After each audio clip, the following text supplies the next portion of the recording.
누나, 제가 입이 어제요 대답하여 길을 이렇게. 지나가다가 나 신나는 노래가 나오는 거야. 그래가지고 막 내가 이렇게 막 춤을 막 이렇게 추기 시작했어요. 아이 정말 너는 왜 이렇게 잘생겨가지고 왜 이렇게 공부하기 전에 진지함이 없어? 지금 이제 수업 들어가려고 하잖아. 그러면 좀 예습하는 그런 자세 있지. 아유, 진지함이 좀 있어야 돼. 또 설교한다, 또 설교해. 아이, 정규 좀 내비둬. 내가 뭐 왜 그래? 틀린 말 했어? 내가 틀린 말 했어? 아이, 틀린 말은 아니지만 그래도 자꾸 강훈 그런 말 씨도 들으면. 마찬가지야. 뭐- 비만에 빵이 제일 안 좋대요. 야, 왜 좀 빵이 나오고 화끈한 막히나 여기저기 막 그래야지 빵을 먹을 수도 있지. 아니 그게 아니라. 제가 춤을 좀 아니요. 췄어요. 제발 그만. 내 말이 틀려? 내 말이 틀려? 너 빵 얘기 나와서 얘기인데 종이 왜 안 울리지? 우리 이걸 소리 쳤네.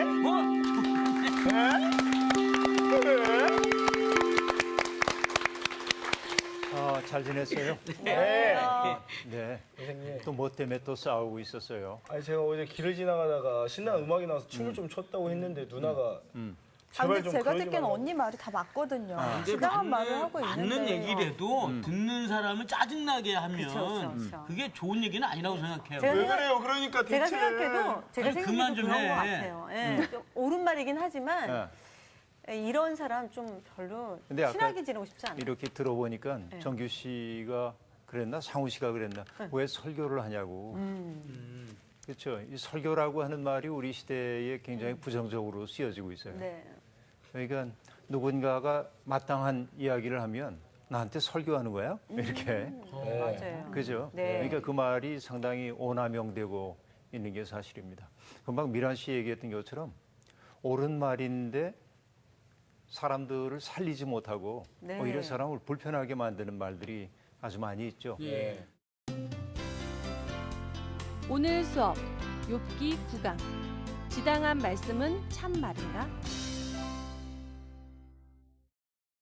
오늘 우리가 이제 살펴보게 되는 것은 욥기 11장이에요. 네. 욥기 11장에는 욥의 세 친구 가운데 소발이라고 하는 사람이 처음으로 입을 열어 얘기를 합니다. 소발 이름을 잘 잊지 않겠죠? 소발. 소발. 그죠? 곰발 아니고 소발. 곰발 아니고 아이, 소발. 그 얘기 안 하려고 그랬는데. 예. 그런데 이 소발이라고 하는 사람은 금방 욥의 세 친구 가운데 나이가 제일 젊은 것으로 보입니다. 가장 피가 뜨거워요. 격정적이에요. 엘리바스는 말을 조금 가려하기도 하는데 그리고 조심스럽게 하지만 소발은 좀 그렇지 않은 태도가 있습니다. 물론 나중 되면은 논쟁이 깊어가면서 엘리바스도 우리 식으로 얘기하면 열받아요. 그래가지고 말이 거칠어집니다. 그렇죠? 이게 말이 많아지면 평화를 만들기가 너무 어려운 것 같아요. 맞아요. 이 말이라고 하는 게 많아지면 많아질수록 진리는 가뭇 없이 사라지고 네. 시끄럽기만 평화도 해. 사라지고 시끄럽기만 하고 네. 이제 그러죠.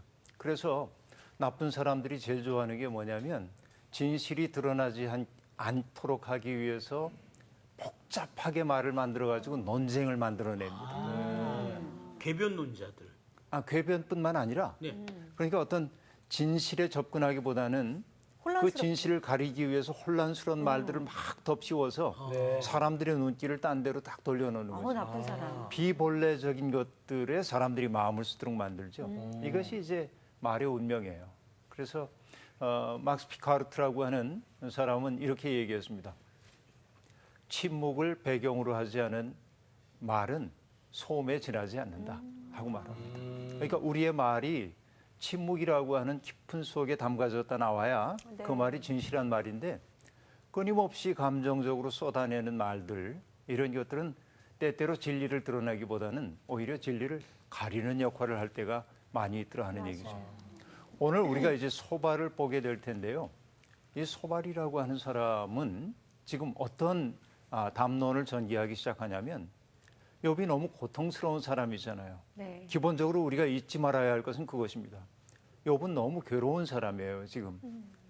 그러니까 괴로운 사람에게 필요한 것은 위로고 따뜻함이고 그래서 그런 것이죠.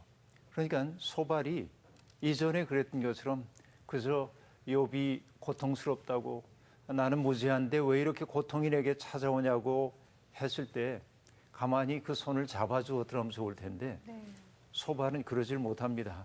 왜냐하면 자기의 옳음, 자기의 신학을 이 욥이 깨뜨리고 있는 것처럼 느끼기 때문에 그렇습니다. 그러니까 이 세 친구의 그 말들이 특색이 뭐냐? 고통받고 있는 구체적 사람은 사라졌고 그가 내뱉은 불규칙한 말들만 남아요. 그 말들만 판단의 대상으로 지금 보고 있다 하는 얘기죠. 네. 우리도 그럴 때가 아주 많이 있습니다.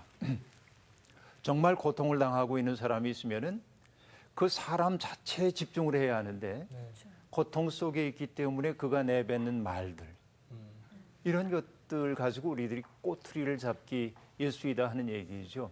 여러분 우리 경험 속에 이런 거 많이 있을 거예요. 네, 맞아요. 따지고 보면은 어떤 사람의 말에 대해서 그 고통, 그 이면에 있는 고통을 헤아리기보다는 그렇죠. 말 꼬투리를 탁 잡아가지고 예. 너 말하는 태도가 그게 뭐야? 하나님한테 그렇게 말할 수 있는 거야? 그래서 이렇게 가죠. 네. 그러니까 사람은 사라지고 언쟁만 남게 되는 것이죠. 이게 이제 욥기가 우리에게 보여주고 있는 것이고 우리의 삶의 정황도 그렇다고 얘기를 할 수 있겠죠. 소발은 한마디로 뭐라고 얘기하냐면 욥이 하나님 앞에서 하고 있는 말들은 욥이 자기를 자랑하는 말처럼 들린다. 그렇게 말합니다. 내 말은 하나님 앞에서 자기가 의롭다고 스스로를 자랑하는 말처럼 내겐 들려. 그렇게 얘기합니다. 너는 스스로 의롭고 깨끗하다고 주장한다. 욥에게 소발이 책망하는 것은 이것입니다. 그런데 소발은 지금 뭐라고 얘기하고 있냐면 욥, 오히려 너의 그 죄에 비하면 하나님이 너를 너무 너그럽게 대하고 있음을 알아야 돼. 이런 태도입니다. 지금. 그렇죠? 그렇게 얘기를 합니다. 그러면서 소발은 아주 들을 만한 이야기를 하나 하고 있습니다. 그건 뭐냐? 하나님의 광대하심은 인간의 지혜로 다 헤아릴 수가 없다 하는 얘기예요. 맞는 얘기죠? 네. 여러분 우리가 하나님을 다 알 수 있어요? 아니요. 제가 이 성서학당을 통해서 계속 얘기해 왔던 게 뭐냐면 하나님에 대해서 다 아는 것처럼 말하는 사람이 위험해. 가장 위험한 사람이에요. 그렇잖아요. 네. 여러분 하나님을 우리들이 다 알지 못할 뿐만 아니라 쉽게 얘기하십시다. 나는 다 알아요? 아니요. 나 자신도 모르잖아요. 네. 때때로 내가 가장 정당하다고 생각했던 것들이 나를 배신할 때는 얼마나 많으며 네. 그렇죠. 그러니 나라고 하는 존재, 가장 가까운 나라고 하는 존재조차 알 수가 없는데 하나님이 하시는 일을 누가 다 알 수 있겠어요. 네. 그러니까 안다 하는 것이 모르는 것입니다. 맞아요. 그렇죠? 네. 어머니의 사랑을 우리들이 다 안다 하는 것이 모르는 것인 것처럼 하나님에 대해서 우리는 모릅니다. 다만 오늘 내 마음속에 그분이 빛을 비추어 주실 때 조금 부분적으로 그분을 알게 되는 거죠. 그래서 고린도전서 13장에서는 기독교인이 가질 만한 꿈 이야기를 하죠. 지금은 우리가 거울을 통해 보는 것처럼 희미하게 봅니다. 하나님의 뜻, 그렇죠? 그러나 그날이 오면 얼굴도 얼굴. 눈과 눈을 마주하고 얼굴과 얼굴을 마주하는 것처럼 보게 될 날이 올 겁니다. 이게 소망 아닙니까? 네. 맞아요. 그렇죠. 그러니까 오늘을 산다고 하는 것은 뭐냐? 늘 오류의 가능성 속에 살아가는 겁니다.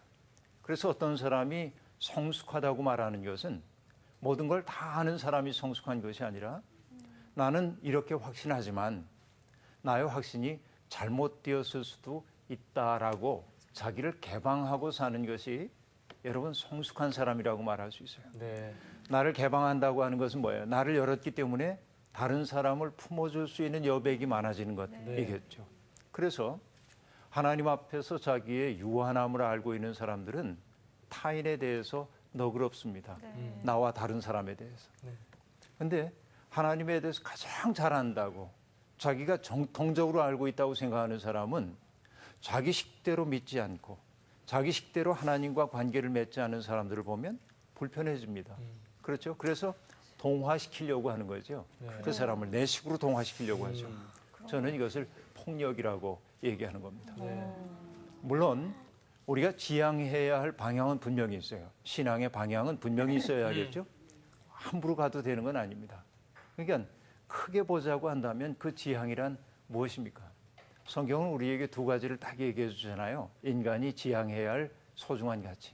하나는 하나님 사랑, 또 다른 하나는 이웃 사랑. 이것이 우리에게 주어져 있는 큰 지향점입니다. 거기를 향해 가되 소소한 부분의 우리의 선택은 내가 그릇 선택한 것일 수도 있다는 사실을 열어두고 가게 될 때 사람은 여유로운 사람이 돼요. 그래서 여러분, 나는 기독교인들은 품이 넓은 사람이 되어야 된다고 생각합니다. 상우 씨처럼요. 그렇죠? 상우 씨처럼. 누구처럼? 상우 씨처럼. 어떤 품이 어떤 품? 그것도 그 좋아요. 품 있잖아. 지금 잘못 알아들을 수 있어. 다 품을 수 쉽지 않아요. 난 쉽지 다 않아요. 품을 수 있어. 네. 네, 형. 전에도 얘기한 적이 있지만은 그 정현종 선생님 네. 그분 시를 읽다 보니까 제가 좋아하는 대목이 하나 있습니다. 그분이 사랑하는 존재는 어떤 사람이냐면 누군가를 부둥켜 안으려고 할 때 그 팔이 엿가락처럼 늘어나는 사람. 얼마나 좋아요. 그러니까 오. 우리는 어떤 대상들을 바라볼 때 항상 손이 오그라든 사람처럼 요만큼만 하나. 네. 이제 요만큼은 받아들이는데 요 뒤에는 받아들일 수 없는 거죠. 이렇게 인색합니다. 맞아요. 그런데 어떻다는 거예요? 품어 안으려고 할 때 내 예. 팔이 엿가락처럼 늘어나서 덥석 안아버리는 거죠. 네. 그래서 이 코스카잔사키스라고 하는 사람의 그리스인 조르바라고 하는 책에도 보면 하나님이 굉장한 임금님이라고 얘기를 하고 있는데 왜 굉장한 임금님이냐면 하나님은 모든 사람 용서해 버리는 거래. 네. 네. 조르바가 하고 있는 얘기입니다. 어떤 얘기냐면 천국 문 앞에 베드로가 이렇게 지켜 서 있거든요. 예. 죄인 하나가 당도했어요. 죄를 많이 졌어. 네. 그럼 이 사람은 통념에 의하면 지옥으로 가야 하잖아요. 네. 근데 하나님이 가만히 보고 있다가 이러는 겁니다. 어이구, 불쌍한 것. 닦아줘라. 네. 그래서 베드로는 물이 많이 묻은 스펀지를 들고 있다가 네. 그를 싹쓱 닦아주고 들어가. 그런데요. 그래서 하나님은 굉장한 임금님이래요. 그렇죠? 이게 뭡니까? 부둥켜 안으려고 할 때 그 팔이 한없이 늘어나는 거예요. 그러니까 하나님이 품지 못할 죄라고 하는 건 이 세상에 없어요. 네.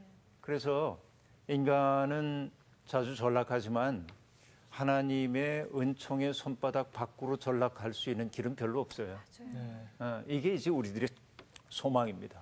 여호와의 광대하심은 측량할 수 없다. 소발의 말, 오케이. 네. 우리도 받아들일 수밖에 없는 그런 말입니다.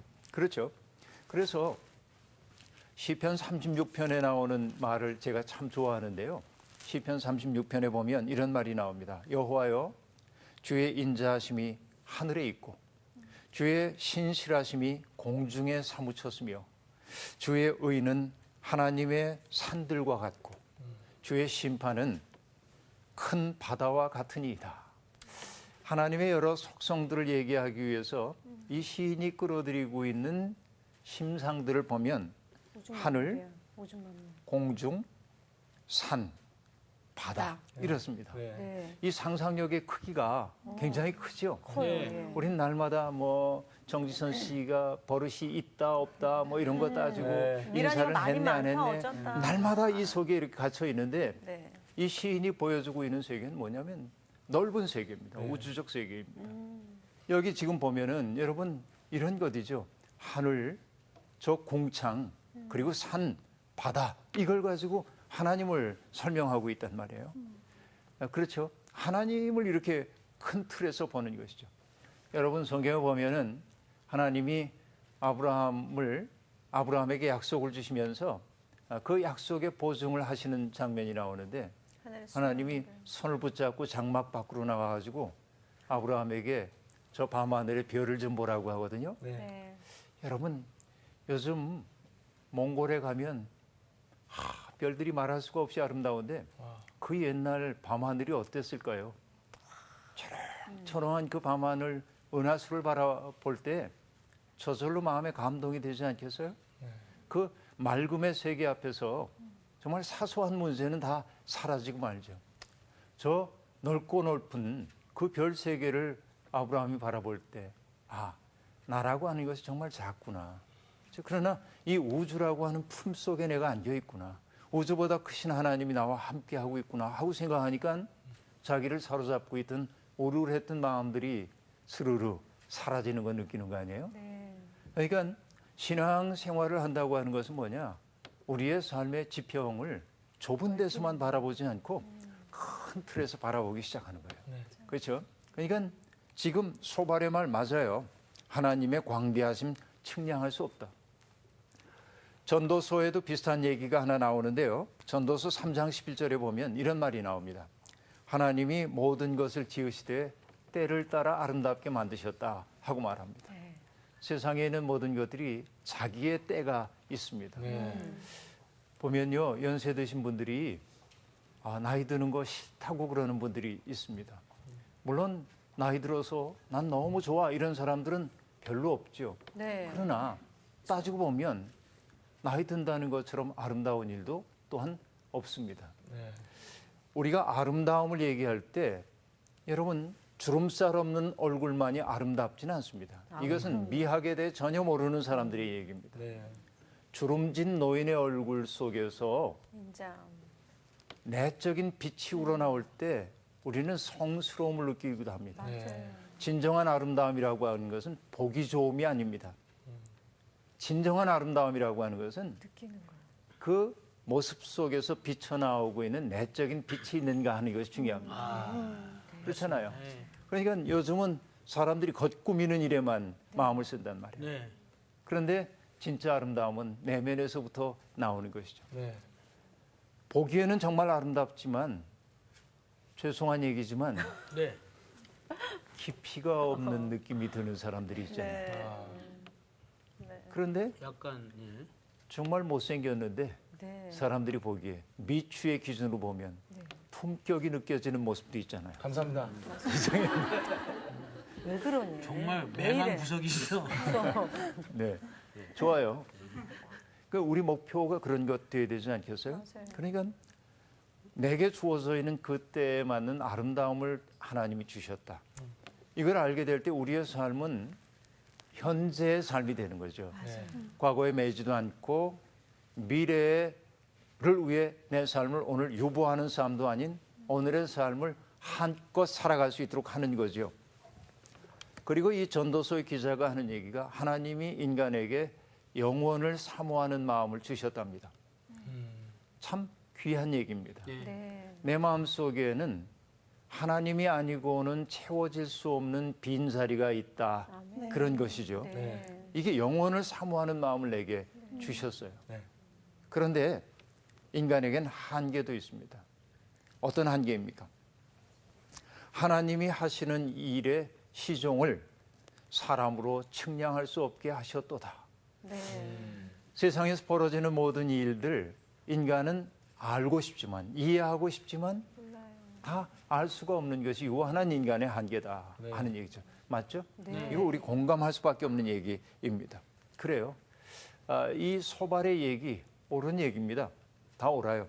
그런데 옳은 이야기를 어떻게 적용하느냐에 따라서 그 옳은 이야기가 누군가에게 상처가 되기도 한다는 거죠. 네. 그러면서 그가 하나님의 이 크심을 인간이 다 이루 헤아릴 수 없다라고 말하면서 욥, 내가 고통을 받는 것은 그 광대하신 하나님 앞에 죄를 저질렀기 때문이야 어허. 라고 얘기합니다. 어허. 결론을 이상하게 내리고 소발이 있죠. 그랬을까? 그러니까 너는 악한 일을 저지르고도 그것을 자각조차 하지 못하고 있다.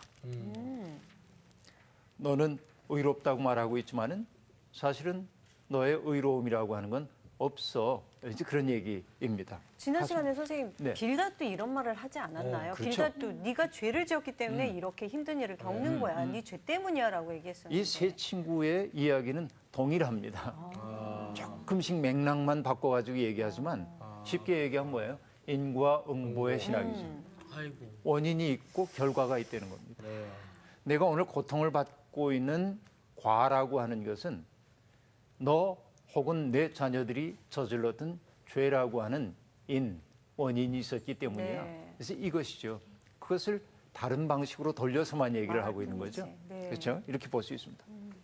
여러분, 사람은요, 악한 일을 저지르고도 자각하지 못할 때가 많이 있습니다. 사실상. 네. 그렇죠? 네. 내가 성경에서 제일 무섭게 여기는 구절 가운데 하나가 네. 로마서 1장 28절이거든요. 무섭다. 지선 씨, 네. 한번 찾아보실래요? 로마서 1장 28절. 그 진짜 무서운 말씀이죠. 그렇죠? 네. 저봐 정규 씨는 다 암기하고 뭐야? 있잖아. 그러니까요. 얘기해봐. 읽을까요, 선생님? 네. 또한 그들이 마음에 하나님 두기를 싫어하매 하나님께서 그들을 그 상실한 마음대로 내버려 두사 합당하지 못한 일을 하게 하셨으니. 네. 여기서 중요한 게 뭐냐면 죄를 짓고 있는 사람들이 어떤 특색을 가지고 있냐면 그 마음에 하나님 두기를 싫어한다. 네. 하나님을 그 마음속에 모시기를 싫어해요. 그러니까 하나님이 그래도 나는 내 속에 들어가야 돼 그러지 않고 네. 뭐라고 해요? 그들을 상실된 마음의 자리에 버려두셨다. 이러시면 안 되죠. 버려두셨대. 네. 네. 여러분 보면요. 심판이라는 게 뭔가 하고 생각하니까 네. 너는 죄를 저질렀으니까 이런 벌을 받아 하는 게 심판이 아니고 네. 내가 하도 하나님 두기를 싫어하니까 하나님이 내버려 두시는 거야.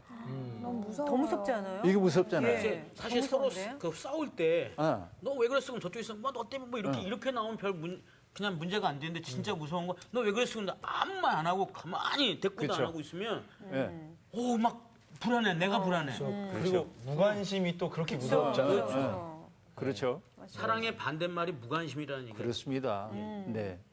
그러니까 여기 보니까 자, 그 마음에 하나님 두기를 싫어합니다. 그러자 하나님이 그들을 상실한 마음 자리에 내버려 두셨습니다. 그러자 그들은 어떻게 되세요? 합당하지 못한 일을 하더라 하는 얘기입니다. 자, 거꾸로 얘기합시다. 거꾸로. 네. 거슬러서 얘기해요. 내가 오늘 하나님의 마음에 맞지 않은 합당치 않은 일을 하고 있습니다. 네. 그것은 뭐예요? 내 마음이 어떻게 된 거예요? 하나님과 떨어져 있어, 멀어져 있어. 그러니까 하나님이 내 마음을 굳어짐 속에 내버려 두신 거야. 어떻게 보면 죄를 짓고도 그것 때문에 아파하는 마음이 내 속에 없을 때 하나님이 나를 내버려 두신 것입니다. 왜 내버려 두셨을까 했더니 내 마음 속에 하나님 모시는 거 싫어했기 때문에 그래. 거슬러 가보면 되는 것이겠죠? 여러분, 출애굽 시절에 바로 알잖아요. 네. 몇 가지 재앙이 있었죠? 10가지죠. 10가지 재앙이죠. 네. 애굽에 내렸던 재앙이. 네. 그런데 이해할 수 없는 단어가 하나 나옵니다. 뭐라고 얘기하냐면 재앙이 끝날 때마다 바로가 이제 보내겠다고 생각하는데 네. 곧 이어 나오는 얘기가 하나님께서 바로의 마음을 강팍하게 하사 네. 그렇게 네, 말합니다. 네, 네, 맞아요. 나오죠. 그러니까 바로에게 죄가 없는 것처럼 보여요. 하나님이 그 마음을 강팍하게 만든 것처럼 보입니다. 그것은 여러분 표현이 그런 것이고요. 인간의 버릇을 보면 알 수 있습니다.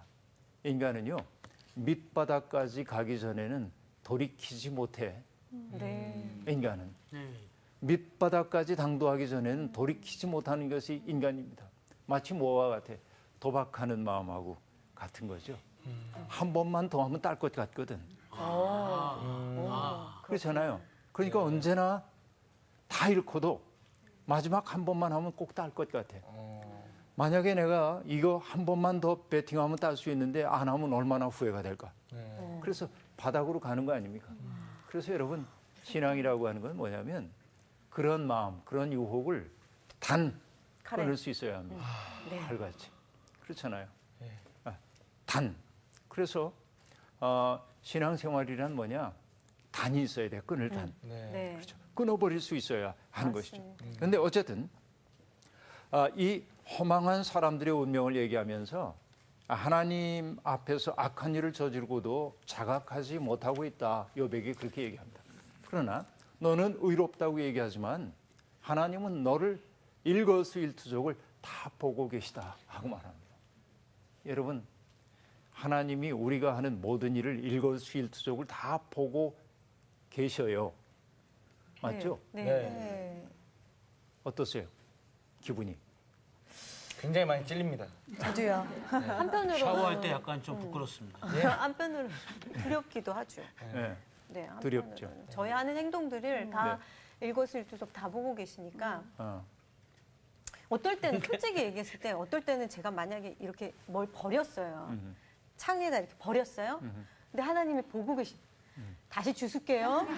저 다시 죽거든요. 그러니까 그런 식으로 저는 네. 그러는 것 같아요. 네, 그런 저도 게 있죠. 운전할 때 운전할 때. 옆차 확 껴드는데 저도 모르게 이러면서 막 근데 프레셔를 넣을 때. 사람의 마음이 정말 감각합니다. 이런 얘기를 많이 들었어도 이쪽에서 하나님이 이쪽 바라보고 있을 때 아, 쟤를 바라보고 계시겠지? 그때 던집니다.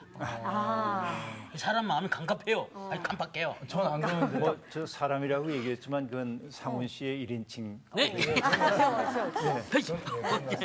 예, 어쨌든 하나님이 우리의 일거수일투족을 보고 있다. 여러분 보고 있다고 우리는 생각해요. 네. 그런데 이 보고 계시다라고 하는 것이 두 가지의 삶의 태도를 낳습니다. 감시자 같은 느낌인 거지. 네네. 마치 CCTV 예. 다 찍는 것처럼 이렇게. 네네. 빅브라더. 그렇죠? 감시하는 우리의 일거수일투족을 감시하는. 근데 누군가가 나를 보고 있다라고 느낄 때 아까 얘기한 대로 그러다가 아 보고 계시지. 그래서 네. 이렇게 돌리잖아요. 네. 자, 이것은 뭐냐면 이 삶을 뭐라고 얘기하냐면 타율적 삶이라고 얘기해요. 타율. 타율죠. 자율이 아니라 예. 내 속에 법이 있는 것이 아니고 외부의 법이 내 삶을 규제하고 있습니다. 예. 네. 하나님이 나를 보고 계셔. 네. 마치 하나님이 나를 감시하시는 것처럼 나를 일거수일투족을 보고 계시라고 느낄 때 사람들은 하나님을 누구로 인식하냐면 빅브라더로 인식합니다. CCTV의 눈으로 인식합니다. 그래서 그 눈앞에서 죄 짓지 않으려고 애를 쓰죠. 네. 그러나 사람이 살면서 어떻게 죄 안 짓고 살겠어요? 그렇죠. 겉으로 드러나는 죄도 죄지만 네. 마음으로요. 마음의 죄가 얼마나 많은지 몰라요. 맞습니다. 내 마음 속에는 온갖 더러운 것이 있는데 괜히 바깥으로 근사하다고 해서 하나님이 꽤 괜찮은데 이러지 않거든. 네. 그렇죠. 그러니까 타율적 존재로서의 삶이라고 하는 것은 우리를 참 불행하게 합니다. 부자유하게 만듭니다. 그렇죠? 타율적 삶이에요. 이 얘기는 뭐냐면 율법이. 법이라고 하는 것이 바깥에 있어. 네. 그렇죠. 법이 바깥에 있어서 나를 규제합니다. 그런데 자율이라고 하는 것은 내 안에 있어. 누군가가 나를 감시하기 때문에 하는 것이 아니고 내 마음의 법이 있기 때문에 이 일을 합니다. 그런데 여러분 내 마음의 법이라는 거 믿을만 합니까?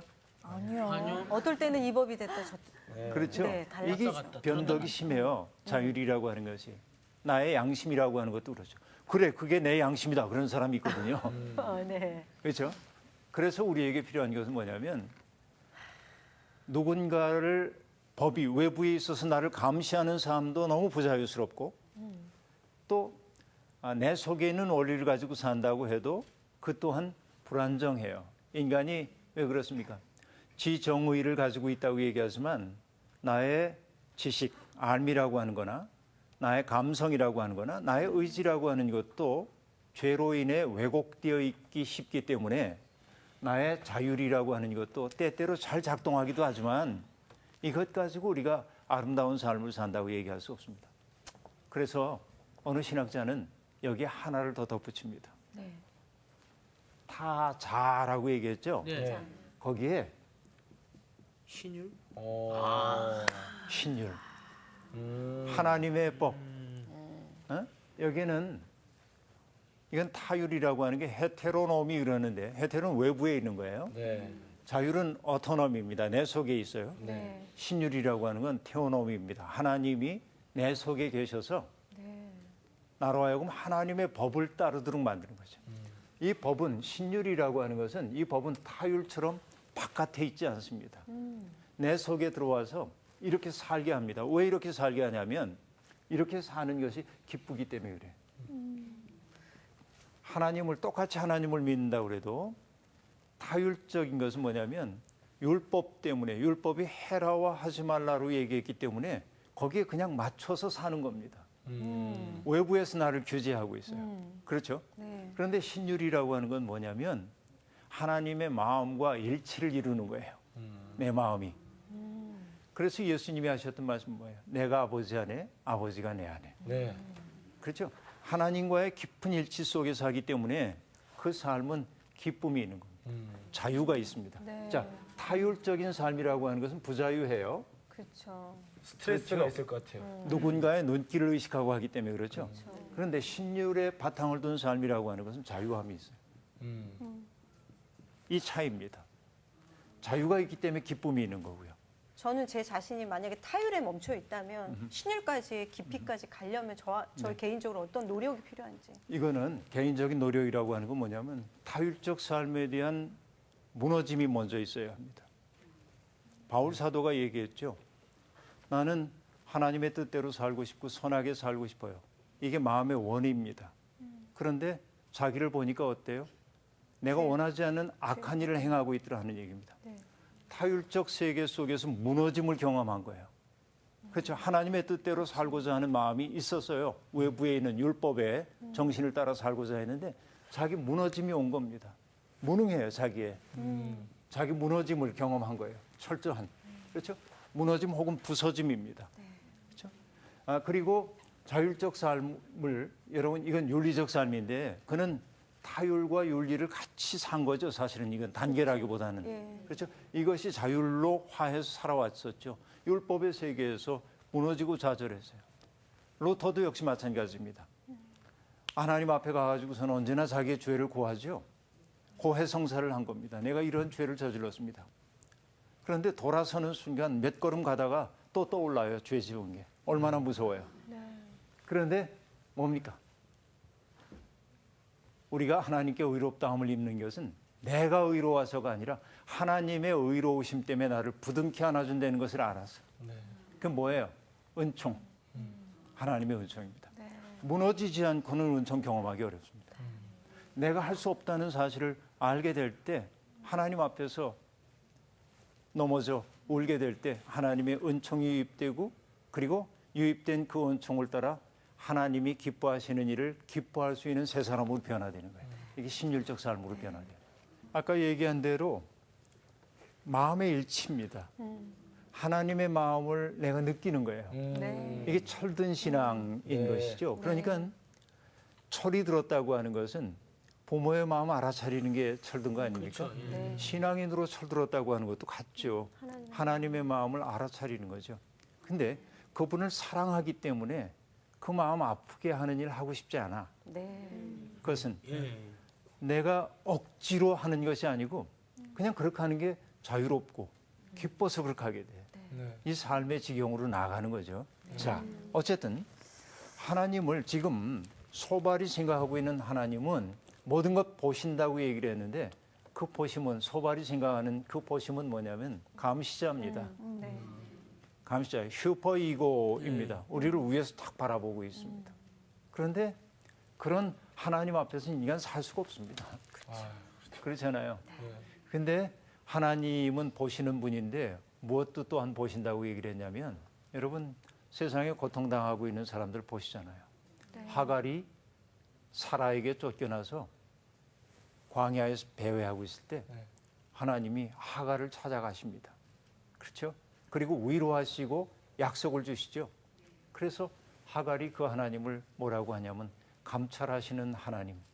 한마디로 얘기하면 보시는 하나님. 뭘 보는 거예요? 세상에 고통받고 있는 사람들의 고통을 아픔으로 바라보시는 하나님이란 말이죠. 그렇죠? 이런 하나님입니다. 소발의 하나님은 철저히 타율로서의 하나님입니다. 그렇죠? 욥에게 지금 필요한 건 그런 하나님 아니에요. 그렇죠. 그런 겁니다. 자, 그러고 나서 여러분 이 소발이 계속하는 얘기가 뭐냐? 너 죄 때문에 이렇게 됐으니까 하나님 다 알고 계시거든. 그러니까 내 마음 바로 하고 주님을 향하여 손을 들어. 너 죄와 불의를 버려. 자, 이 말 속의 전제는 뭡니까? 너는 지금 죄를 짓고 불의 속에 있다고 하는 그런 얘기 아닙니까? 그리고 그 다음에 덧붙이는 얘기가 더 아파요. 뭐라고 말하냐? 그렇게 하면 하나님이 복 주실 거예요. 두려움 없는 삶을 살게 될 거고 환난의 기억에서 해방될 거고 내 미래가 밝아질 거고 희망과 확신이 생기고 걱정이 사라질 거예요. 참 인생 심플하죠? 그거 만드는 진짜 축복의 말이네. 축복의 말. 마치 대단한 지혜자처럼 그렇죠. 소발이 욥한테 얘기하고 있는 것 같아요. 굉장한 지혜자처럼 말하잖아요.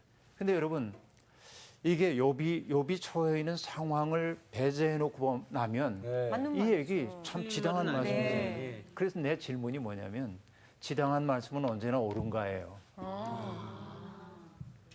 자, 아까 처음 시작할 때 네. 미란 씨가 정규 씨한테 지당한 말씀 했거든. 네. 공부하기 전에. 좀 진지해. 그렇죠. 그런데 그 지당한 말씀 때문에 정규 씨는 상처를 입었거든. 상처 많이 입었죠.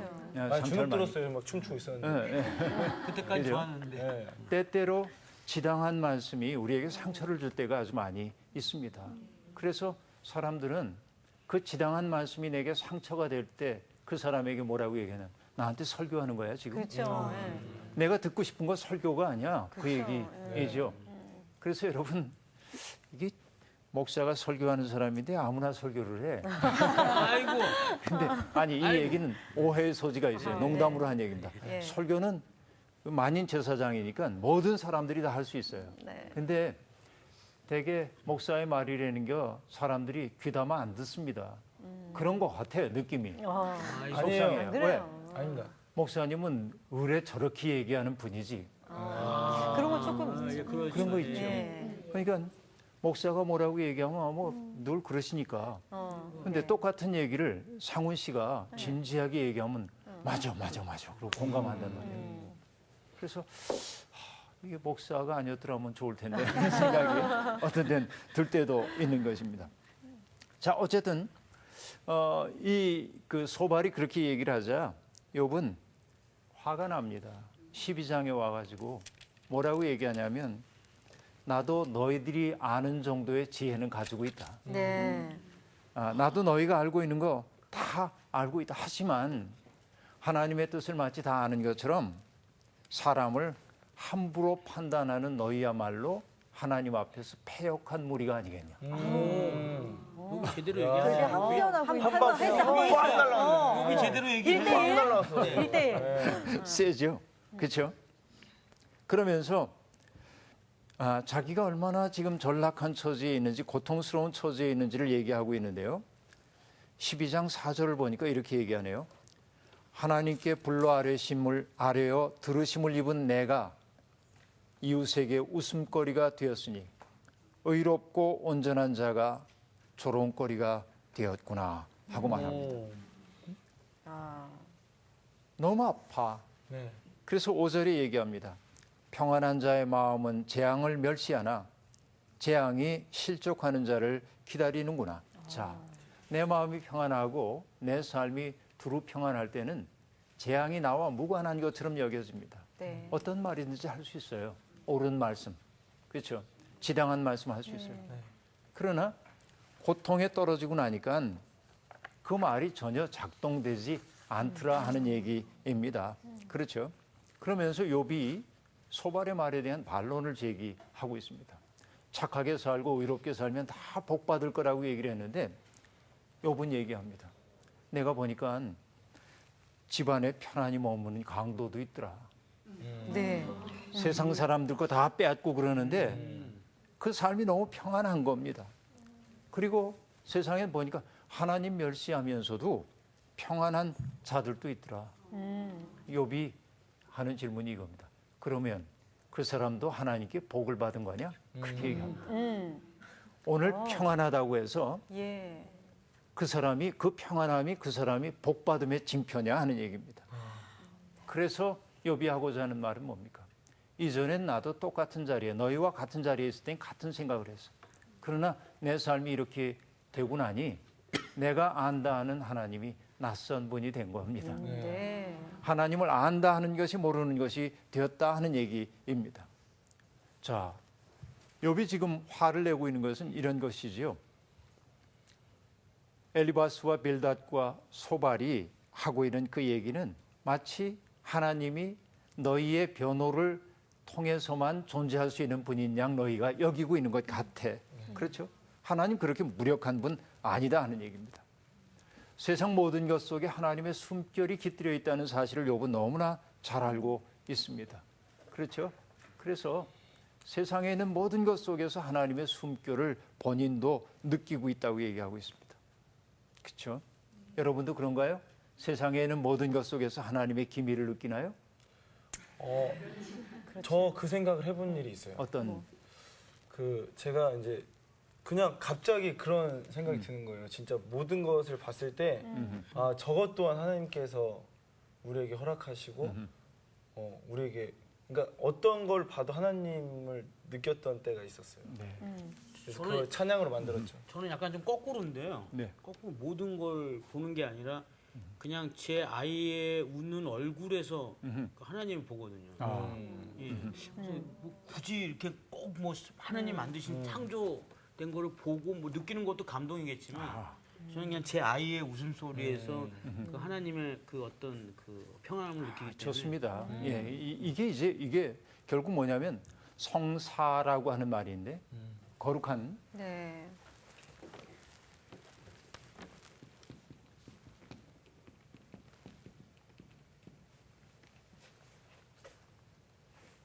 성사, 거룩한 것인데요. 이 네. 거룩함이라고 하는 것은 어떤 것들이 거룩하냐면 세상에 사람들이 얘기하는 속되고 비종교적인 것들을 통해서 거룩함이 드러날 때 그것을 성사적 순간이라고 얘기하는데 네. 어떤 사람은 심지어 뭐라고 얘기하냐면 아버지가 세상을 떠나셨어요. 근데 아버지는 내게 신앙을 가르쳐 주셨던 분이거든요. 그러니까 외국의 경우입니다. 아버지가 내게 하나님이 살아계시다는 사실을 내게 일깨워 주셨어요. 아버지가 너무 그리워요. 어느 날 집에 가서 아버지가 쓰시던 책상 서랍을 열었더니 아버지가 늘 피우시던 담배 재떨이가 그 속에 있고 담배 꽁초가 있는 겁니다. 아버지는 세상을 떠나셨는데 아버지의 흔적이 남아 있는 거예요. 예. 담배 꽁초. 여러분 보기 안 좋잖아요. 그러나 그 아들에겐 뭐냐? 그 담배 꽁초를 통해서 아버지가 떠오르고 아버지를 통해서 만났던 하나님이 떠올랐어요. 그랬을 때 그 담배 꽁초 하나는 성사의 도구가 된 겁니다. 그렇죠. 있잖아요. 우리에게 하나님을 일깨워주는 것들이 참 많이 있어요. 어떤 때는 어머니가 나를 때리시는 회초리가 하나님을 일깨워주는 경우도 있는 것이죠. 이런 것들이 세상에 아주 많다고 얘기할 수 있겠습니다. 자, 여러분 한마디로 얘기하죠. 오늘 얘기를. 하나님의 섭리는 이해하기가 너무나 어렵습니다. 그래서 우리는 이해하려고 애를 쓰지만 이해가 장벽에 부딪힐 때도 있습니다. 그렇죠. 그때 우리에게 요구되는 것은 뭐냐? 그것을 내 삶으로 수용할 줄 아는 용기입니다. 이해할 수 없기 때문에 내 삶이 아니라고 버릴 때 내 삶은 너무 아파. 네. 그런데 이해할 수 없는 삶까지도 내 삶으로 부둥켜 안게 될 때 그 속에서 새로운 빛이 비쳐나와요. 이게 신비, 신앙의 신비라고 얘기할 수 있습니다. 자, 이 얘기 다음 시간에 해야겠네요. 네. 오늘 수업 여기까지 하겠습니다. 고맙습니다. 감사합니다.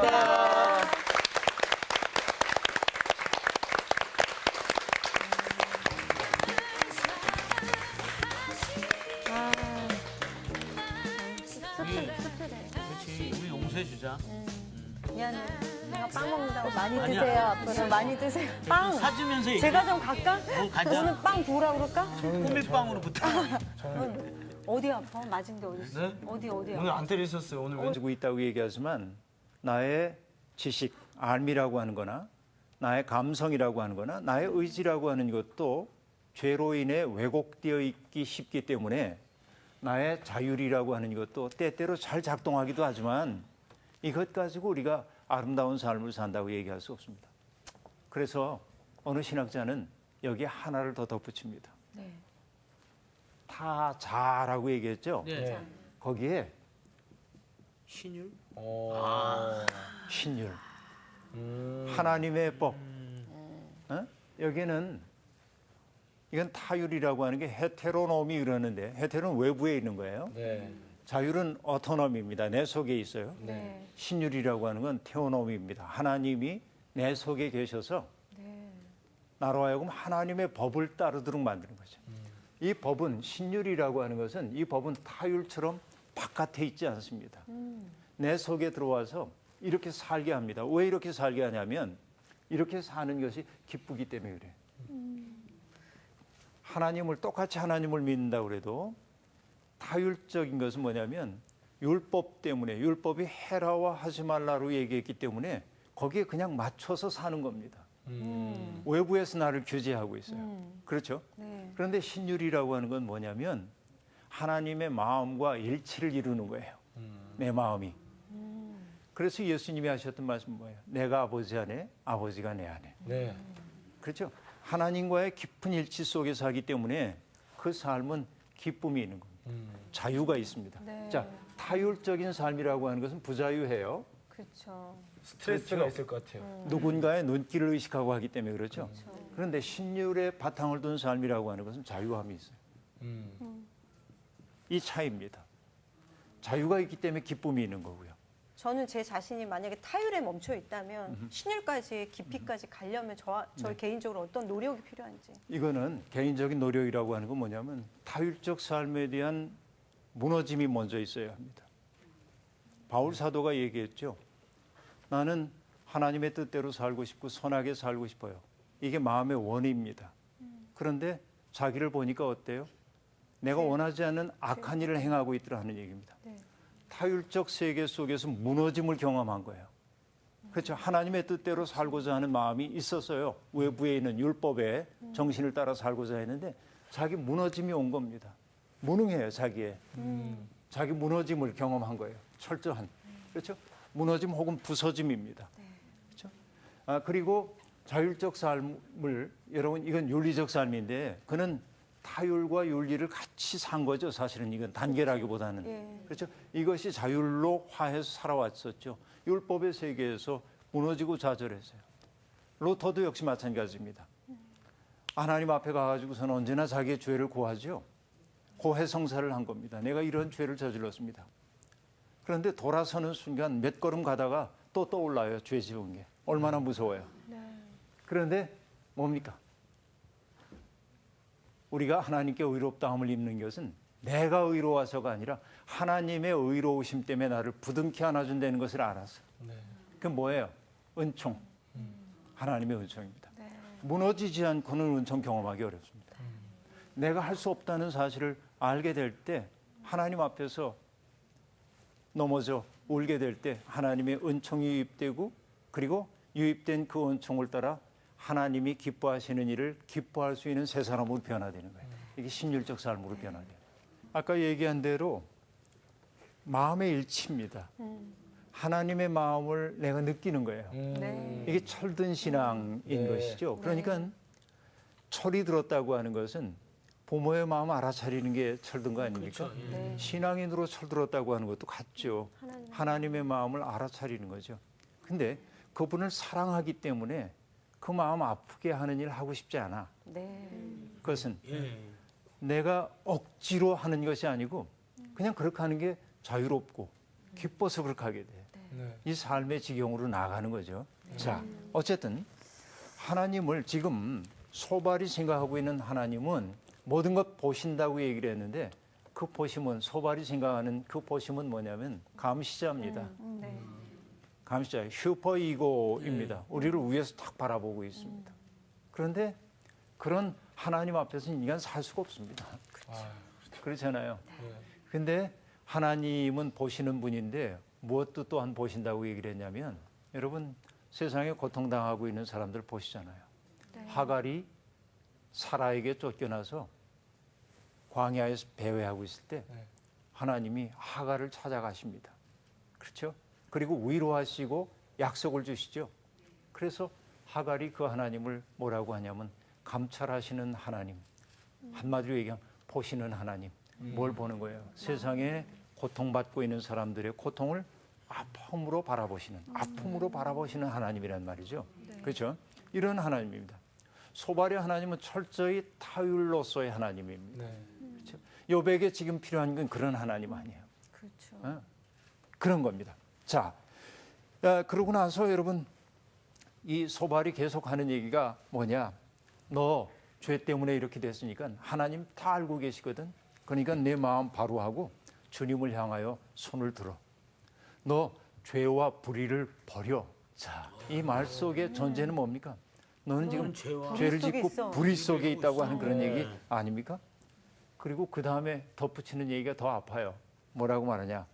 그렇게 하면 하나님이 복 주실 거예요. 두려움 없는 삶을 살게 될 거고 환난의 기억에서 해방될 거고 내 미래가 밝아질 거고 희망과 확신이 생기고 걱정이 사라질 거예요. 참 인생 심플하죠? 그것만 들으면 진짜 축복의 말이네. 축복의 말. 마치 대단한 지혜자처럼 그렇죠. 소발이 욥한테 얘기하고 있는 것 같아요. 굉장한 지혜자처럼 말하잖아요. 근데 여러분 이게 욥이 처해 있는 상황을 배제해 놓고 나면 네. 맞는 이 말이죠. 얘기 참 지당한 틀린 말은 말씀이에요. 아니죠. 네. 그래서 내 질문이 뭐냐면 지당한 말씀은 언제나 옳은가예요. 내가 하도 하나님 두기를 싫어하니까 하나님이 내버려 두시는 거야. 너무 무서워. 더 무섭지 않아요? 이게 무섭잖아요. 예. 이제 사실 너무 서로 무서운데요? 그 싸울 때 어. 너 왜 그랬어? 그럼 저쪽에서 뭐 너 때문에 뭐 이렇게 나오면 그냥 문제가 안 되는데 진짜 무서운 거 너 왜 그랬어? 근데 아무 말 안 하고 가만히 대꾸도 안 그쵸. 하고 있으면 예. 오 막 불안해. 내가 불안해.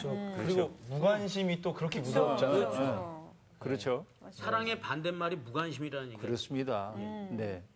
그러니까 여기 보니까 자, 그 마음에 하나님 두기를 싫어합니다. 그래서 하나님이 그들을 상실한 마음자리에 내버려 두셨습니다. 그러자 그들은 어떻게 됐어요? 합당하지 못한 일을 하더라 하는 얘기입니다. 자, 거꾸로 얘기합시다. 거꾸로. 네. 거슬러서 얘기해요. 내가 오늘 하나님의 마음에 맞지 않은 합당치 않은 일을 하고 있습니다. 네. 그것은 뭐예요?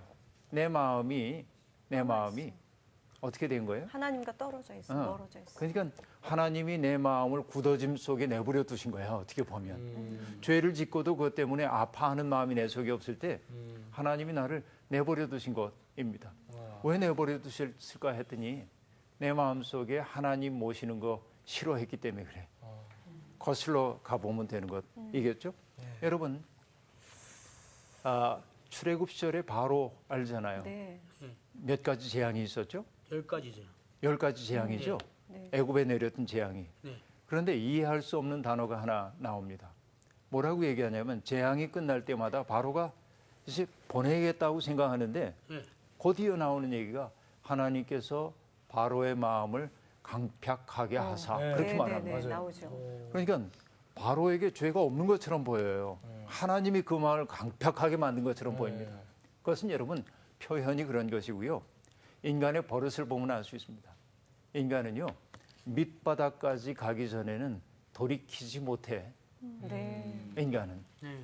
밑바닥까지 당도하기 전에는 돌이키지 못하는 것이 인간입니다. 마치 뭐와 같아? 도박하는 마음하고 같은 거죠. 한 번만 더 하면 딸 것 같거든. 그렇잖아요.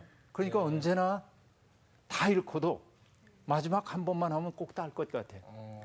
만약에 내가 이거 한 번만 더 배팅하면 딸 수 있는데 안 하면 얼마나 후회가 될까. 그래서 바닥으로 가는 거 아닙니까? 그래서 여러분 신앙이라고 하는 건 뭐냐면 그런 마음, 그런 유혹을 단 카레. 끊을 수 있어야 합니다. 네. 칼같이. 그렇잖아요. 단. 그래서 신앙생활이란 뭐냐? 단이 있어야 돼. 끊을 단. 네. 그렇죠. 끊어버릴 수 있어야 하는 것이죠. 맞습니다. 그런데 어쨌든 이 허망한 사람들의 운명을 얘기하면서 하나님 앞에서 악한 일을 저지르고도 자각하지 못하고 있다. 욥에게 그렇게 얘기합니다. 그러나 너는 의롭다고 얘기하지만 하나님은 너를 일거수일투족을 다 보고 계시다 하고 말합니다. 여러분 하나님이 우리가 하는 모든 일을 일거수일투족을 다 보고 계셔요. 맞죠? 네. 네. 네. 어떠세요? 기분이? 굉장히 많이 찔립니다. 저도요. 한편으로는 샤워할 때 약간 좀 부끄럽습니다. 한편으로는 두렵기도 하죠. 네. 네, 두렵죠. 한편으로는. 저희 하는 행동들을 다 일거수일투족 다 보고 계시니까 어떨 때는 솔직히 얘기했을 때 어떨 때는 제가 만약에 이렇게 뭘 버렸어요. 창에다 이렇게 버렸어요. 근데 하나님이 보고 계신. 다시 주술게요. 저 다시 죽거든요. 그러니까 그런 식으로 저는 네. 그러는 것 같아요. 네, 그런 저도 게 있죠. 운전할 때 운전할 때. 옆차 확 껴드는데 저도 모르게 이러면서 막 근데 크래셔 누를 때. 사람의 마음이 정말 간박합니다. 이런 얘기를 많이 들었어도 이쪽에서 하나님이 이쪽 바라보고 있을 때 쟤를 바라보고 계시겠지? 그때 던집니다. 사람 마음이 간갑해요. 아니 간박해요. 전 안 그러는데. 뭐 저 사람이라고 얘기했지만 그건 상훈 씨의 1인칭. 네. 예, 어쨌든 하나님이 우리의 일거수일투족을 보고 있다. 여러분 보고 있다고 우리는 생각해요. 그런데 이 보고 계시다라고 하는 것이 두 가지의 삶의 태도를 낳습니다. 감시자 같은 느낌인 거지. 네, 네. 마치 CCTV 예. 다 찍는 것처럼 이렇게. 네네. 빅브라더. 그렇죠? 감시하는 우리의 일거수일투족을 감시하는. 근데 누군가가 나를 보고 있다라고 느낄 때 아까 얘기한 대로 그러다가 보고 계시지. 그래서 네. 이렇게 돌리잖아요. 네. 자, 이것은 뭐냐면 이 삶을 뭐라고 얘기하냐면 타율적 삶이라고 얘기해요. 타율. 타율죠. 자율이 아니라 예. 내 속에 법이 있는 것이 아니고 외부의 법이 내 삶을 규제하고 있습니다. 예. 네. 하나님이 나를 보고 계셔. 네. 마치 하나님이 나를 감시하시는 것처럼 나를 일거수일투족을 보고 계시라고 느낄 때 사람들은 하나님을 누구로 인식하냐면 빅브라더로 인식합니다. CCTV의 눈으로 인식합니다. 그래서 그 눈앞에서 죄 짓지 않으려고 애를 쓰죠. 네. 그러나 사람이 살면서 어떻게 죄 안 짓고 살겠어요? 그렇죠. 겉으로 드러나는 죄도 죄지만 네. 마음으로요. 마음의 죄가 얼마나 많은지 몰라요. 맞습니다. 내 마음속에는 온갖 더러운 것이 있는데 괜히 바깥으로 근사하다고 해서 하나님이 꽤 괜찮은데 이러지 않거든. 네. 그렇죠. 그러니까 타율적 존재로서의 삶이라고 하는 것은 우리를 참 불행하게 합니다. 부자유하게 만듭니다. 그렇죠? 네. 타율적 삶이에요. 이 얘기는 뭐냐면 율법이. 법이라고 하는 것이 바깥에 있어. 네. 그렇죠. 법이 바깥에 있어서 나를 규제합니다. 그런데 자율이라고 하는 것은 내 안에 있어. 누군가가 나를 감시하기 때문에 하는 것이 아니고 내 마음의 법이 있기 때문에 이 일을 합니다. 네. 그런데 여러분 내 마음의 법이라는 거 믿을만 합니까? 아니요. 어떨 때는 이 법이 됐다. 그렇죠. 네, 달랐어. 이게 변덕이 심해요. 자율이라고 하는 것이.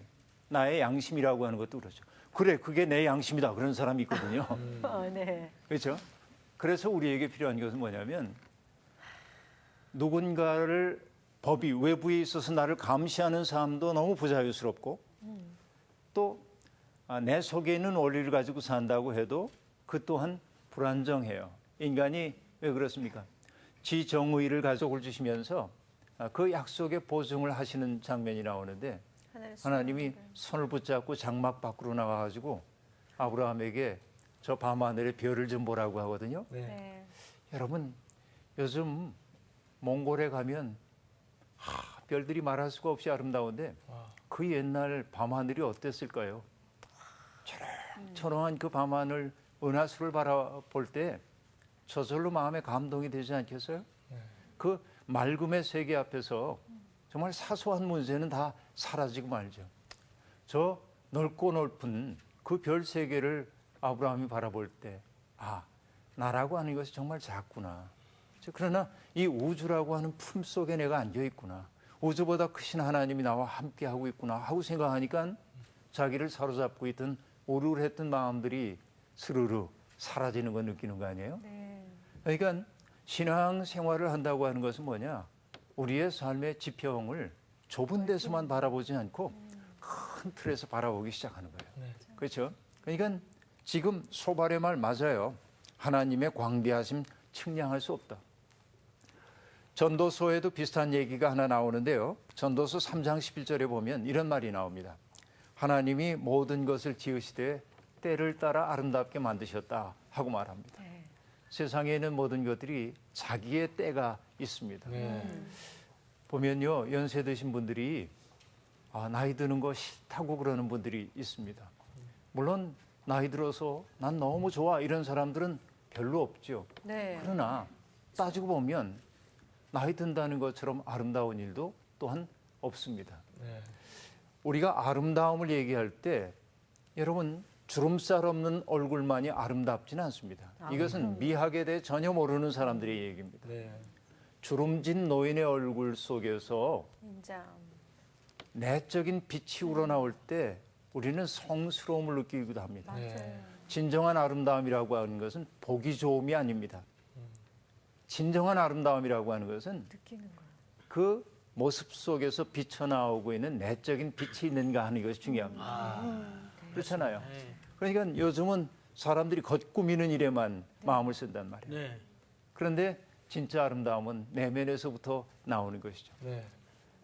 보기에는 정말 아름답지만 죄송한 얘기지만 네. 깊이가 없는 느낌이 드는 사람들이 있잖아요.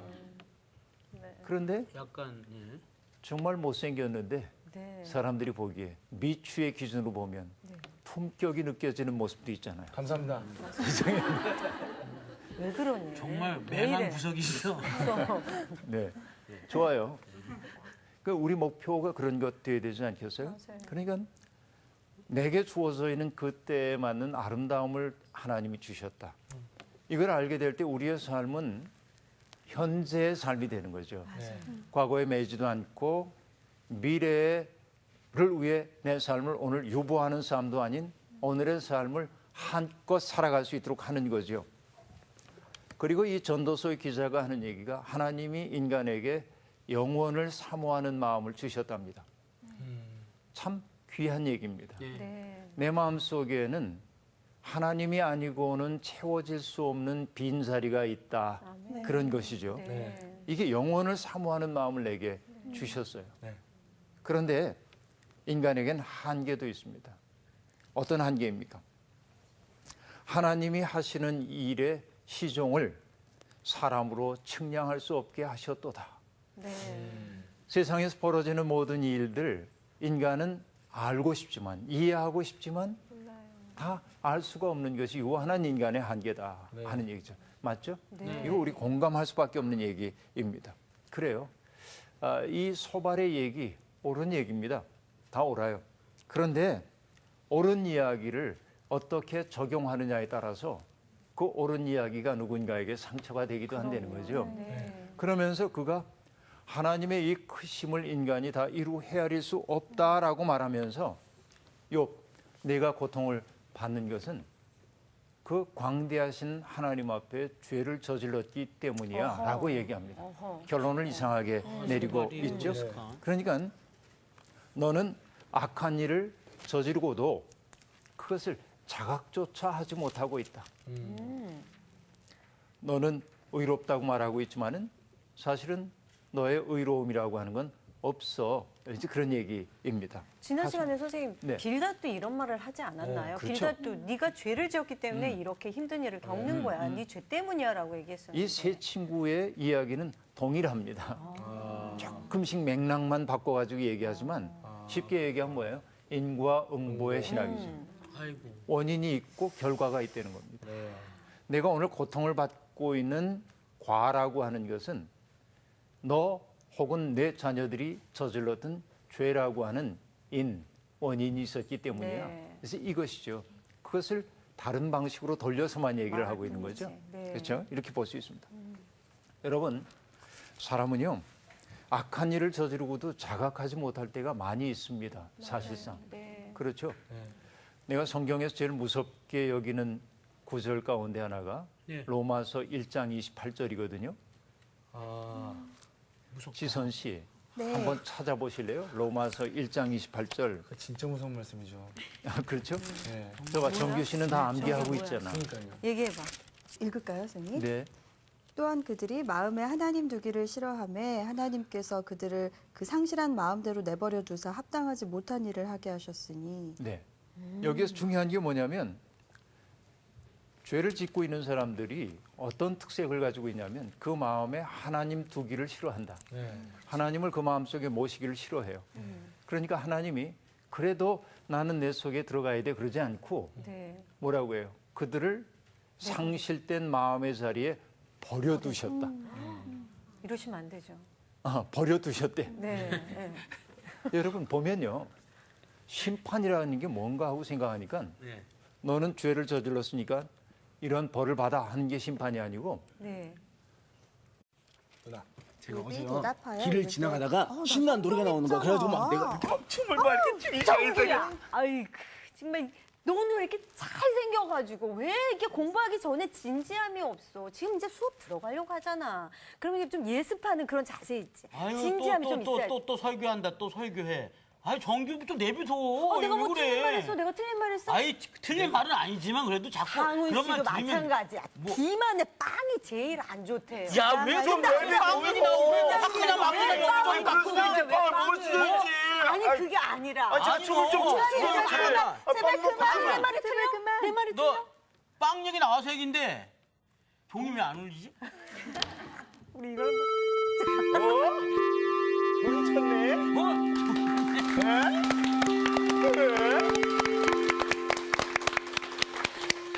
잘 지냈어요? 네. 네. 선생님. 또 뭐 때문에 또 싸우고 있었어요? 아니 제가 어제 길을 지나가다가 신나는 음악이 나와서 춤을 좀 췄다고 했는데 누나가 아, 제발 근데 좀 제가 그러지 듣기엔 말라고. 언니 말이 다 맞거든요. 근데 지당한 말을 하고 맞는 있는데. 얘기라도 듣는 사람을 짜증나게 하면 그쵸, 그쵸. 그게 좋은 얘기는 아니라고 생각해요. 제가 왜 그래요? 그러니까 제가 대체. 생각해도 아니, 그만 좀 그런 해. 것 같아요. 예, 좀 옳은 말이긴 하지만 예. 이런 사람 좀 별로 근데 아까 친하게 지내고 싶지 않아요. 이렇게 들어보니까 네. 정규 씨가 그랬나 상우 씨가 그랬나 왜 설교를 하냐고. 그렇죠. 이 설교라고 하는 말이 우리 시대에 굉장히 부정적으로 쓰여지고 있어요. 네. 그러니까 누군가가 마땅한 이야기를 하면 나한테 설교하는 거야? 이렇게. 맞아요. 그죠? 네. 그러니까 그 말이 상당히 오남용되고 있는 게 사실입니다. 금방 미란 씨 얘기했던 것처럼 옳은 말인데 사람들을 살리지 못하고 네. 오히려 사람을 불편하게 만드는 말들이 아주 많이 있죠. 예. 오늘 수업 욥기 9강 지당한 말씀은 참말인가? 오늘 우리가 이제 살펴보게 되는 것은 욥기 11장이에요. 네. 욥기 11장에는 욥의 세 친구 가운데 소발이라고 하는 사람이 처음으로 입을 열어 얘기를 합니다. 소발 이름을 잘 잊지 않겠죠? 소발. 소발. 그죠? 곤발 아니고 소발. 곤발 아니고 아이, 소발. 그 얘기 안 하려고 했는데. 예. 그런데 이 소발이라고 하는 사람은 금방 욥의 세 친구 가운데 나이가 제일 젊은 것으로 보입니다. 가장 피가 뜨거워요. 격정적이에요. 엘리바스는 말을 조금 가려하기도 하는데 그리고 조심스럽게 하지만 소발은 좀 그렇지 않은 태도가 있습니다. 물론 나중 되면은 논쟁이 깊어가면서 엘리바스도 우리 식으로 얘기하면 열받아요. 네. 그래가지고 말이 거칠어집니다. 네. 그렇죠. 이게 말이 많아지면 평화를 만들기가 너무 어려운 것 같아요. 맞아요. 이 말이라고 하는 게 많아지면 많아질수록 진리는 가뭇 없이 사라지고 네. 시끄럽기만 평화도 해요. 사라지고 시끄럽기만 하고 네. 이제 그러죠. 그래서 나쁜 사람들이 제일 좋아하는 게 뭐냐면 진실이 드러나지 않도록 하기 위해서 복잡하게 말을 만들어가지고 논쟁을 만들어냅니다. 궤변론자들. 궤변뿐만 아니라 네. 그러니까 어떤 진실에 접근하기보다는 그 혼란스럽죠. 진실을 가리기 위해서 혼란스러운 말들을 막 덮씌워서 네. 사람들의 눈길을 딴 데로 딱 돌려놓는 아우 거죠. 나쁜 사람. 비본래적인 것들에 사람들이 마음을 쓰도록 만들죠. 이것이 이제 말의 운명이에요. 그래서 막스 피카르트라고 하는 사람은 이렇게 얘기했습니다. 침묵을 배경으로 하지 않은 말은 소음에 지나지 않는다 하고 말합니다. 그러니까 우리의 말이 침묵이라고 하는 깊은 속에 담가졌다 나와야 네. 그 말이 진실한 말인데 끊임없이 감정적으로 쏟아내는 말들 이런 것들은 때때로 진리를 드러내기보다는 오히려 진리를 가리는 역할을 할 때가 많이 있더라 하는 얘기죠. 오늘 우리가 이제 소발을 보게 될 텐데요. 이 소발이라고 하는 사람은 지금 어떤 담론을 전개하기 시작하냐면 욥이 너무 고통스러운 사람이잖아요. 네. 기본적으로 우리가 잊지 말아야 할 것은 그것입니다. 욥은 너무 괴로운 사람이에요, 지금. 그러니까 괴로운 사람에게 필요한 것은 위로고 네. 따뜻함이고 그래서 그런 것이죠. 그러니까 소발이 이전에 그랬던 것처럼 그저 욥이 고통스럽다고 나는 무지한데 왜 이렇게 고통이 내게 찾아오냐고 했을 때 가만히 그 손을 잡아주었더라면 좋을 텐데 소발은 그러질 못합니다. 왜냐하면 자기의 오름, 자기의 신학을 이 욥이 깨뜨리고 있는 것처럼 느끼기 때문에 그렇습니다. 그러니까 이 세 친구의 그 말들이 특색이 뭐냐? 고통받고 있는 구체적 사람은 사라졌고 그가 내뱉은 불규칙한 말들만 남아요. 그 말들만 판단의 대상으로 지금 보고 있다 하는 얘기죠. 네. 우리도 그럴 때가 아주 많이 있습니다. 정말 고통을 당하고 있는 사람이 있으면은 그 사람 자체에 집중을 해야 하는데 고통 속에 있기 때문에 그가 내뱉는 말들 이런 것들 가지고 우리들이 꼬투리를 잡기 일수이다 하는 얘기죠.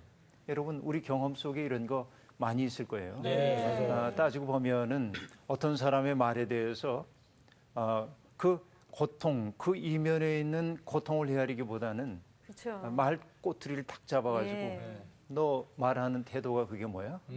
하나님한테 그렇게 말할 수 있는 거야? 그래서 이렇게 가죠. 네. 그러니까 사람은 사라지고 언쟁만 남게 되는 것이죠. 이게 이제 욥기가 우리에게 보여주고 있는 것이고 우리의 삶의 정황도 그렇다고 얘기를 할 수 있겠죠. 소발은 한마디로 뭐라고 얘기하냐면 욥이 하나님 앞에서 하고 있는 말들은 욥이 자기를 자랑하는 말처럼 들린다. 그렇게 말합니다. 내 말은 하나님 앞에서 자기가 의롭다고 스스로를 자랑하는 말처럼 내겐 들려. 그렇게 얘기합니다. 너는 스스로 의롭고 깨끗하다고 주장한다. 욥에게 소발이 책망하는 것은 이것입니다. 그런데 소발은 지금 뭐라고 얘기하고 있냐면 욥, 오히려 너의 그 죄에 비하면 하나님이 너를 너무 너그럽게 대하고 있음을 알아야 돼. 이런 태도입니다, 지금. 그렇죠? 그렇게 얘기를 합니다. 그러면서 소발은 아주 들을 만한 이야기를 하나 하고 있습니다. 그건 뭐냐? 하나님의 광대하심은 인간의 지혜로 다 헤아릴 수가 없다 하는 얘기예요. 맞는 얘기죠? 네. 네. 여러분, 우리가 하나님을 다 알 수 있어요? 아니요. 제가 이 성서학당을 통해서 계속 얘기해 왔던 게 뭐냐면 하나님에 대해서 다 아는 것처럼 말하는 사람이 위험해요. 가장 위험한 사람이에요. 그렇잖아요. 네. 여러분, 하나님을 우리들이 다 알지 못할 뿐만 아니라 쉽게 얘기하십시다. 나는 다 알아요?